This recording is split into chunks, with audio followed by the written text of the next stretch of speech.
So if you want to know who Julian Assange is, for a lot of people it will be enough to know that he rejects totally 9/11 truth. He doesn't like it. He says, those people annoy me. So Assange is essentially an enemy of 9/11 truth. And what he's really saying is that the only scandals, the only conspiracies that are allowed, that can be brought into the polite discussion of these geeks and dehumanized characters of his own ilk, are the conspiracies that he approves, that have been vetted by his crew of international hackers and related characters. Now, we look at Wikileaks. We see an organization quite evidently in the orbit of the Open Society Institute, generally of the Soros body of opinion in the world. The question I would have to Assange is, who pays you? We're told that you live the life of a nomad, that you go across the world living out of a backpack. You show up in airports all over the place. Who pays for this, Julian Assange? Who funds you? Where's the money coming from? Watergate, listen, follow the money. I want to know who pays Assange. It's a very elementary question. How do you get money to buy these expensive tickets? Now, if we look at the board of this foundation, the WikiLeaks board of directors, who do we find? Ben Laurie, former top security official of Google.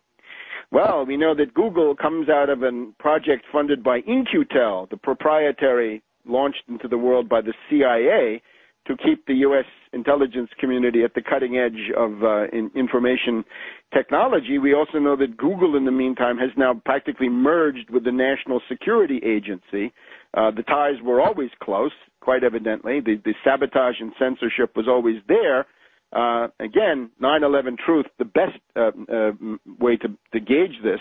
There's a real scandal where real journalism would have been needed. Assange is not interested. He's hostile. He's a ferocious enemy of 9/11 truth who's parading himself as an enemy of the establishment, and we're supposed to believe that his life is in danger.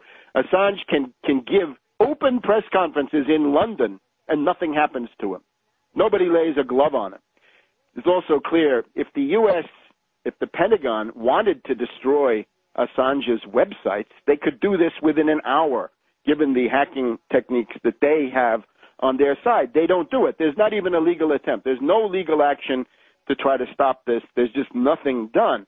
So Ben Laurie is one. We look at this guy, Wang Dan. The rest of the board is largely Chinese. As a matter of fact, when this thing first came on the scene, it was largely thought to be something targeting China. In other words, it was going to put out revelations that would be embarrassing to the Chinese government, the Chinese Communist Party leadership. Wang Dan is a Project Democracy operative, National Endowment for Democracy.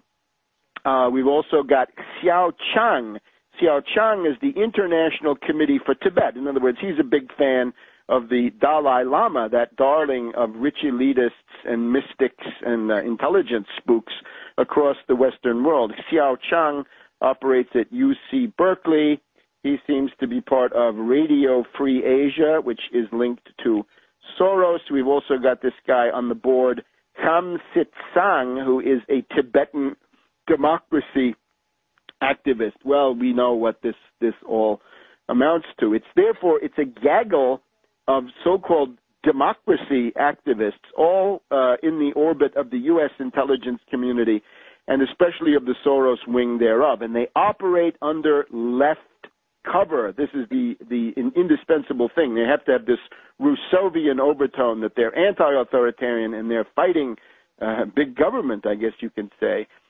What this is, we must go back to Cass Sunstein, the current czar for information regulation. Imagine that, information regulation in the Obama White House. Sunstein said a while ago that you've got to suppress conspiracy theorists and 9/11 truth activists on the Internet, and the way you've got to do this is indirectly by cognitive disruption and cognitive countermeasures.